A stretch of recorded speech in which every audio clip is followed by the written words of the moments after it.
Hello everybody, Raven Knight here, and welcome back to another For Honor Executions Graded video. This is a series where I take a look at all of For Honor's heroes, take a look at all their unique executions, and give them a grade to decide just how good they really are. I'm very excited today, guys. We're halfway through the second season of Year 8, and that means we have 3 new Hero Fest executions to take a look at. We got Kensei, Shinobi, and Kyoshin. This is going to be awesome. I'm really excited to take a look at these executions. Now, before we go any further, for those of you who are new, I welcome you to this series. Take a look in the upper right hand corner of the screen. You will see a link to a video called That's an Execution, which goes over my rubric for how I grade these executions and what I'm looking for. And if you look in the description, you'll find the link there as well as a link to another video called For Honor Executions Report Card, which is where I share with you guys all the current For Honor average grade executions. See, what I do, guys, is I don't just grade their executions. I compile the grades together to turn it into an overall average for each hero, so that way we know just how good their executions are on a general basis, or as an average, kind of like what a school teacher would do, because I was a teacher. So today, we're not only going to be grading the 3 new executions that have come out, but we're going to be factoring them into the overall grade that each hero has to see if they've gone up, down, or stayed the same. So this is going to be a lot of fun. I'm really, really excited. Let's not waste any time. Let's get right into Kensei's first execution, Triple Slash. Starting these off with Triple Slash. Oh, I love it. I love this execution. It is so solid. All right, so let's break it down point for point. I think we need to walk this through. So we start off with the victim pulling out a pair of Tonto knives from their back. Kensei blocks, slashes across the face. Pretty sure that we can agree that that's a slash across the face. Then follows up with a secondary slash after the face shot to the lower hip and up the chest, which knocks them airborne. And then after the airborne victim is hanging and suspended in the air, they follow up with one more strike, which cuts not only the arm, but also the back of the head or the neck, or just slashes along that part of the body. So very fast, very cool. I really like this execution. I absolutely adore it. Let's get into the grade. For lethality, I am going to say this is a 4. We've got a lot of trauma caused in these 3 slashes and a lot of blood loss, and the final strike, which hits the back of the neck or back of the head, would more than likely cut through the skull and possibly into the brain cavity. But even without that, there's going to be a lot of physical trauma. There's going to be a lot of blood loss. This person is most likely dead. Like, I would put money on them being dead. That's a 4 for lethality. For realism, I'm going to give it a 3. The only problem with the realism here is, in fact, the reality that Warden got airborne. The second strike should not have knocked Warden airborne. As cool as it is, that couldn't have happened, so that's a realism of 3. For efficiency, where we look at the speed and practicality of the execution, I would actually say this is a 4. This is a 4 for efficiency. It is very, very fast, very practical. I actually like these recent executions where it's been blocking an attack to follow up. That's very clever. I love executions where the victim tries one more time to fight back only to be destroyed. I think that's absolutely stellar. So this execution is just absolutely awesome. I really, really love the way it's done. So efficiency for 4. For cool factor, after all this gushing, you'd think I'd give it a 4, but I'm afraid I have to give it a 3 for 2 reasons. There are 2 reasons. If any of these had just been the only reason on their own, it might have stayed a 4, but both of these together kind of hurt me. So the first one is, many people have pointed this out, but the victim pulls out a pair of Tonto to do the attacking. And as many have pointed out, that would only make sense if the victim was a samurai and had those weapons on hand as a samurai. So the fact that it isn't always a samurai makes it a little weird. But that's not a big deal. It's the other part that's kind of a big deal. So this is going to sound weird coming from me. I think the final strike should have cut off the arm. In the final strike, we see the Tonto get knocked out of the Warden's hand and fall to the ground, which is cool. But would have been just as cool if the hand came off with it and the hand landed next to the Tonto, or the hand hit the ground first and the Tonto landed in the hand. Wouldn't that have been kind of cool? Like, you know, it's... And I know what you would say, like, oh, but Raven, if it did that, you'd take off a point for realism. Maybe, maybe not. I don't know. I mean, at the speed at which it's being cut and the fact that he's airborne, it might be realistic. But even if not, I think that would have been way cooler. But I'm gonna give it a 3. It's still really cool, guys. This is such a really stellar execution. I absolutely love it. That gives this one a 14 out of 16, which is an 88%. We then apply that 88% to the overall grade, which is a 79%, and we get 79%. Yep, Kensei didn't go up or down. it just stayed at 79%, which is pretty decent. This is a great execution, Kensei. Absolutely love it. Keep working your way up. You will get better and better. Absolutely awesome. Really love this one. Next up is Shinobi with Spin and Sever. Ooh. Ugh.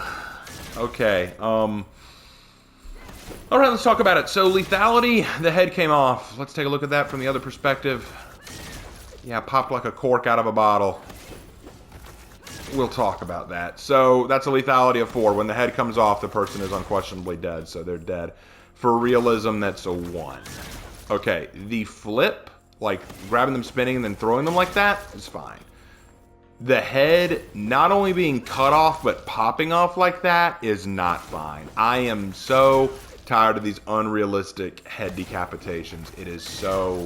It's so annoying because I know it can't happen, and they know it can't happen. The Kama could not take off a head that easily, and especially not in this style. And the way it rolls with them, with the chain on them, that wouldn't work either unless the chain was somehow caught in their neck, which I doubt it is. It looks like they're just wrapping the Kama around their neck. It doesn't look like it's dug in, so this wouldn't work. Plus, the fact is that with that spin and them rolling, the chain would wrap around their neck. So the chain would have to spin underneath them, which means that they couldn't pull it back that easily in this retrieval. So there's so many things wrong with the way this is done. It's neat looking, it's solid, it's fast, but it has problems. So that is a 1 for realism. For efficiency, I gave it a 2. While it is fast, this isn't practical. By leaving the Kama in the head like that, you're leaving one hand exposed, and you also can't be sure that you'll be able to retrieve the Kama that quick. Keep in mind, we're talking about a chain here, not a rubber band. It should not retract that easily. This is not a practical way to use this weapon. Oh man, the more I look at it, the more I see problems with it. For cool factor, I gave it a 2 as well. Honestly, it's not that neat. It doesn't look all that creative. It's just kind of dead. Look, here's the thing. I know a lot of people like this execution. It looks solid. It looks neat. I'm not a fan. It just does not look good to me. It's one of those that I'm just kind of like, it could have been better. Could have been better. That gives this one a 9 out of 16, which is a 56%. Ugh, that's awful. Actually, no, sorry, 57% if you round up. So 57%, that is just sad. And if we add that to the overall grade, overall average, it goes from 71 down to 70%. We lost a percentage there. I'm sorry, Shinobi. Shinobi has this bad habit of making all their executions look really weird thanks to that Kama setup. It's just not a weapon set that can be used for a lot of creative executions without breaking some rules. So, I'm sorry, Shinobi. This hurt you a little bit. This hurt you a bit. And last but not least is Kyoshin with Can't Catch Me. All right. Well, let's start with lethality. That's a 1. That is a 1 for lethality, and I'll tell you why. We're only getting one basic attack here. Slide under the leg, and then a strike to the back. And where it's going, there is nothing vital there that would spell an immediate death. In fact, the area where he struck, the only place that would really hit that could cause real problems is the intestines. And yes, that could cause internal damage or sepsis. It could cause an infection in the body, no question. But that is not a guarantee, and it would not be instantaneous. In fact, you could probably be stabbed there and actually keep fighting for a little bit. I don't get this whole, oh, I'm falling to the ground kind of thing. Like, he got me. If Kyoshin struck higher or towards the heart, this would be fine, but he struck in an area that would not be very lethal. This is not in the side of the body where everything's super important. Actually, believe it or not, when you think about it, the right side of the body is actually where most of your vital organs are. You got the heart in the center of the chest, but on this side, you've got a lung, which is a little higher up. You've got your liver. You've got all these important body parts here. On the left-hand side, there's not a lot. I mean, of course you have your intestines and your other lung, but that's too low to be a lung. It would be in the intestines most likely, but that isn't a necessarily kill, so I'm afraid that's not a high lethality score. For realism, we'll give it a 3. Most of this is actually pretty believable. I mean, the block here is decent. The roll is fine.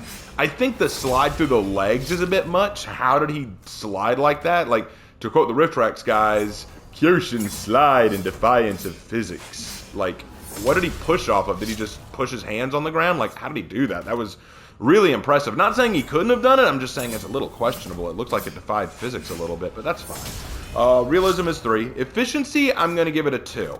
Now, the reason I give this a 2 is not only is it a little slow and he allows Warden to get in a lot of strikes like that, but it's okay. So let me try to explain this as best as I can. And this is going to sound a little weird, but let me try to explain this as best as I can.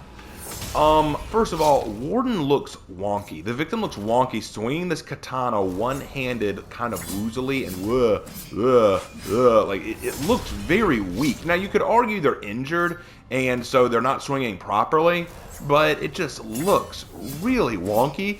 And then it makes the dodging a little wonky as well, and I'll be honest, there were better ways to do this. Kyoshin could have very easily struck back the attack and then struck at his leg, or struck at his hip, or struck at his side.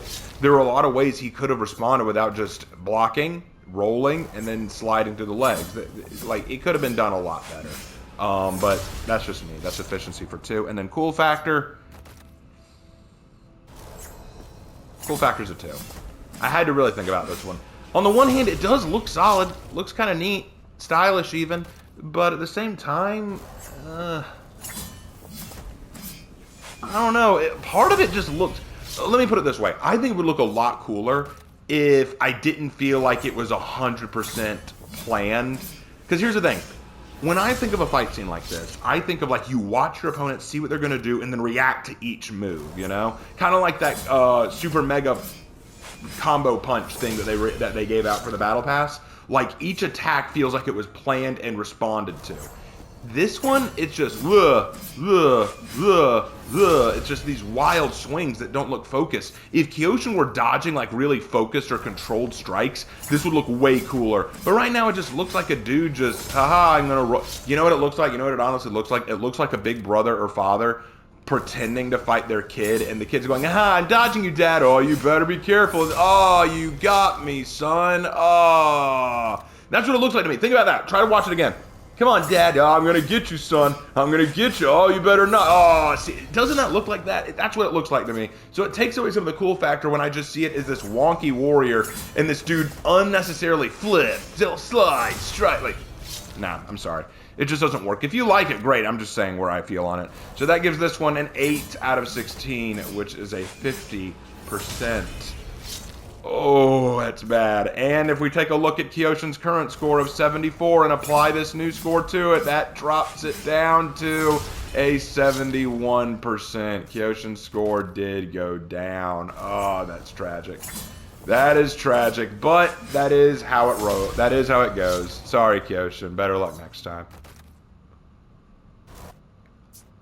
All right, guys, and that does it for the Hero Fest executions for this half of Season 2, Year 8. Once the new half of the season rolls around and we get 3 more Hero Fest executions, we will come back to this and add those to the current score. But don't forget, guys, check out the rest of the playlist to see all the executions graded, and also check out the report card to see where everyone's heroes are currently ranked or are at the time of making that video. Just check them out, guys. I really work hard on this series and I have a great time with it. If you guys agree or disagree, let me know down in the comment section down below, but please be respectful. Don't go insulting me or anything like that. Not cool.